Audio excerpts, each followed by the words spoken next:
को सीमित कर देती है। यानी आप जितना बेहतर अपने दिल और फेफड़ों को बनाएंगे, उतनी ही ज्यादा मेहनत आप बाकी चीजों में कर पाएंगे। एक्सरसाइज हमारे शरीर की बनावट को सुधारती है, मसल्स को बढ़ाती है और जरूरत से ज्यादा फैट को कम करती है। यह शरीर में लीन मसल मास यानी बिना फैट वाली शुद्ध मांस बढ़ाने में मदद करता है। दिल, फेफड़ों और खून की क्रिया को बेहतर बनाए रखने में मदद करता है। मसल एंड्योरेंस हमें लंबे समय तक बिना थके मेहनत करने की ताकत देती है। यही असली कुंजी है। हमारे जोड़ों को अच्छी तरह से झुकने और सही ढंग से काम करने की क्षमता देती है। अब हमने कवर किया cardio respiratory fitness, muscle strength और एंड्योरेंस। अब बात करते हैं रेसिस्टेंस ट्रेनिंग की।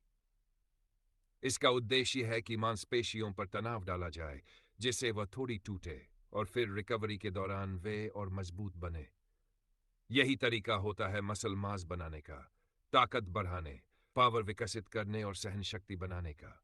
मसल स्ट्रेंथ यानी आप कितना वजन उठा सकते हैं। पावर यानी आप कितनी तेजी से या बल के साथ ताकत का इस्तेमाल हैं, जैसे कोई चीज जोर से फेंकना। एंड्योरेंस यानी आप कितनी देर तक मसल्स का उपयोग कर सकते हैं बिना थके। रेसिस्टेंस ट्रेनिंग का एक बड़ा फायदा यह भी है कि यह हमें क्रॉनिक बीमारियों से बचा सकती है। मसल मास एक ग्लूकोज सिंक होता है, यानी यह आपके खून में शुगर को सोख लेता है, जिससे ब्लड शुगर हाई नहीं होता। और भी कई फायदे हैं। हड्डियों की मजबूती को बनाए रखना, पोस्चर, शरीर की बनावट में सुधार लाना, पीठ दर्द और चोट के खतरे को कम करना। ध्यान दें, लगभग 85% अमेरिकियों को जीवन में कभी न कभी गंभीर पीठ दर्द का अनुभव होता है।